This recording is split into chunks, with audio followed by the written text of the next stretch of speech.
Then another set of things that happens is that when you say, I am in governance, you want to lead the people, you become what is called no more private person. You become a public person. And anybody that is a public person must have what is called the ear to listen. Must have what is called equity in his hand, clean hand. Must have what is called the truth in the mouth. And must have what is called the liberal heart. Heart that is liberal. A heart that accommodates everybody and takes everybody as the same. Not, oh, this one you are my brother. Because you are my brother, take. This one you are my enemy. Because you are my enemy, don't near here. When these things are done in governance, you put up the fire that is burning. The chairman of a place, or the president of a place, or the leader of a people is the one that eats last. Is the one that go hunger. Is the one that everybody cheat. He makes sure that, oh, everybody, have you eaten? Are you sure you have eaten? Is everybody okay? Have you all eaten? It is when everybody has eaten, it will now go back. Is there any food still remaining? The food has finished, so, but we are trying to scratch the pot and see what we can gather in the pot, and whatever is there, just let me touch small from my mouth. It will touch small. And then Jesus made it clear. He said, he that must be great must be the chief servant of all. And the chief servant of all must be the one that is ready to lay down his life. Jesus said, I lay down my life for the sheep. I lay down my life for the sheep so that I can save them. And today, because he laid down his life for the sheep, that is why the sheep cannot do without the shepherd. They cannot do without him, because he is the way, the truth, and the life for the sheep. So these are the things that we need to pray and harness it in our nation and make sure that these things are put in place. It will create a lot of open doors for the next level. It will make everybody to be included. Now, somebody cannot stand up one day and take laws into his hand. Somebody cannot stand up one day and begin to misbehave, because everything is properly in place. If the people that has ears say, let them hear what the Spirit is saying. What is the Spirit saying? The Spirit is making it clear we have the solution in our hand, but are we ready to apply the solution? And we must continue to pray. When I say continue to pray, all of these 3 points is the point that Nigerians must pray. And when they pray, if it's going to be the discussions, let them discuss. If it's going to be to agree, let them agree. If it's going to be, oh, let us sit together, let them sit together. At the end, the problem that is eluding, both economically, in terms of corruption, will end. Both financially, it will end. Both all the leadership problem, everything will be solved. And then you will see the light. The light is always ready to shine. But the problem why the light is not shining is when darkness has taken over and darkness has not decided to have a time of exiting. The darkness, light will not come in. Light comes when we give the light a chance.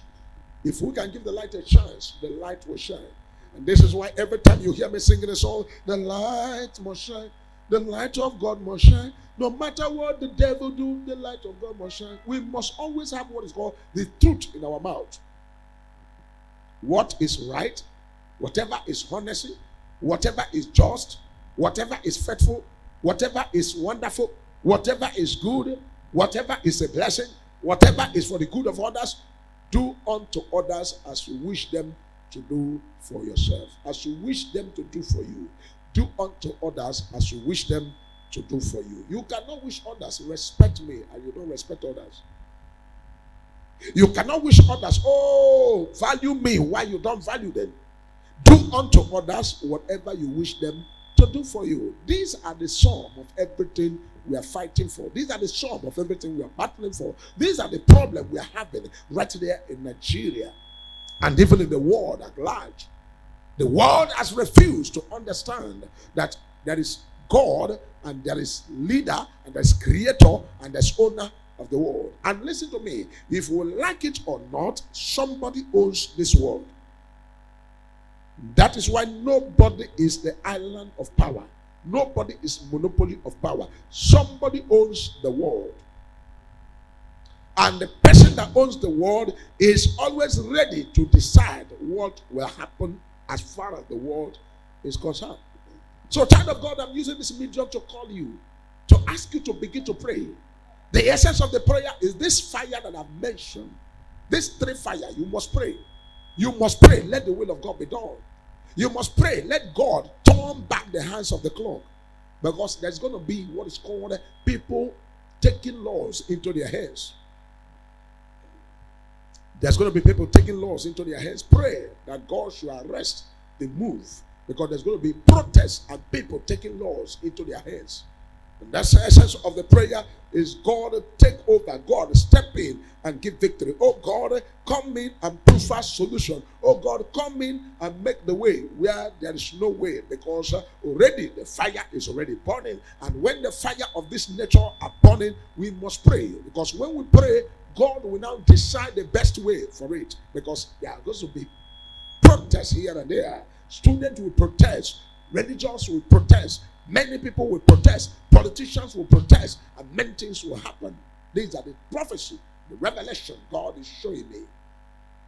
And why we must continue to hear the voice of God and listen to what God is saying is for us to do the right thing. It does not cost anything to do the right thing. What does it take to do the right thing? Is even when you want to do the right thing, it's easier to do the right thing than doing the wrong thing. Because when you are trying to do the wrong thing, you put so much effort to spoil, to do the wrong thing.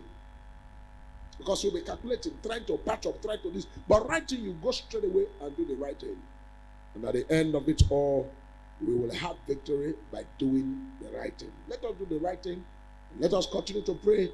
This three fire is the problem of this country. It's the problem of Nigeria. So we must continue to pray and never to be tired. And many people will say, I am tired of prayer. I prayed, I am tired. Don't be tired. That's why God has given us the grace to stand and be in that position to intercede. Because when these things are happening, listen to me, many people will say, oh, that people, we will deal with them, we will finish them. Whether they are with something in their hand or nothing with their hands. Fear people that you think you can deal with. People you look down on and say, oh, these people, I want to deal with them. Fear them. But the people you say you want to deal are the even most powerful people. So you don't say, I want to deal with these people. All you say is, God, take control. Use prayer. Use diplomacy. Call for discussion. Sit down and have a way to discuss and go around the matter. Discuss things forward and talk a way forward. When you discuss things together, talk a way forward, then the light will shine. Because the light is what will make everything all right. When I pray, when I'm asking for, oh, my right, I am asking for my right, oh, my right, oh, my right, oh, I am asking for my right. And you call me, I say, my dear, what do you think is your right? And I say, oh, you know my right. That's okay. In the context of this and this, your right should be this, your right should be that. Or you take your right. Will there be a problem again? There won't be problem. But when we don't do that, problem continue to linger. The problem that's lingering and causing the fire to burn is the inability to identify people's right and give it to them. Everybody has a right when it comes to the universe. Even God respects our right. God has a regard for our right. God has a regard for everything that has to do with our right. And God doesn't joke with our right. God makes sure He gives us our right every minute, every time. You see? But God is in a position to deny us our right. And when He denies our right, we have nothing to do to Him. We cannot pull God down. We cannot stop God. We cannot beat God. And we cannot deal with God. There's nothing we can do to God. But yet, God does not infringe on our right. And even when mistakes are done, even when things have gone wrong, God Himself always finds a way out, a way for solution. He's a man, He's a God of solution. He wants solution all the time. And that is why the major prophet of God, when you hear me come out here, it is solution to the problems. Even though people may say, oh, this man did that. All I am after is what is called solution. Because as a peace ambassador, I do everything for peace to reign. How do peace reign? We must not fight the fight of God for God. We must not take laws into our hands. We must not have the one to do final decision. We should allow God and allow time to say the final thing. And we must always come to what is called the position of conflict resolution. The inability of conflict resolution is the major problem. Oh yeah, I beat this one yesterday. I win him yesterday. The person you beat today can come back to beat you tomorrow. So when the thing that brings conflict between you and somebody, and after the fight, and you are able to make peace and lasting solution, then that fight will not come again. But you say, I beat him today, tomorrow I will beat him again. You don't know that when you beat once beaten, twice shy. When you beat somebody today, the person will go home and strategize. Okay, he always do this to me. How do I counter him? And then you are coming again with a mind. Oh yeah, the way I beat him yesterday, let me go and beat him today again. You are coming today. You are taking measures on how to counter that you're beating. So these are the wise advice and what is called the prophetic revelations and the insight to the three fire that is burning. Let us find a way to have what is called conflict resolution. Have a way to resolve whatever problem that has been eating us up, because God himself is a problem solver. We must also find our best way to also be part of the problem solver. When we solve problems, the problem will never linger anymore. So may God bless you wherever you're watching, and continue to spread the good news. At the end, victory will be our portion in the mighty name of Jesus.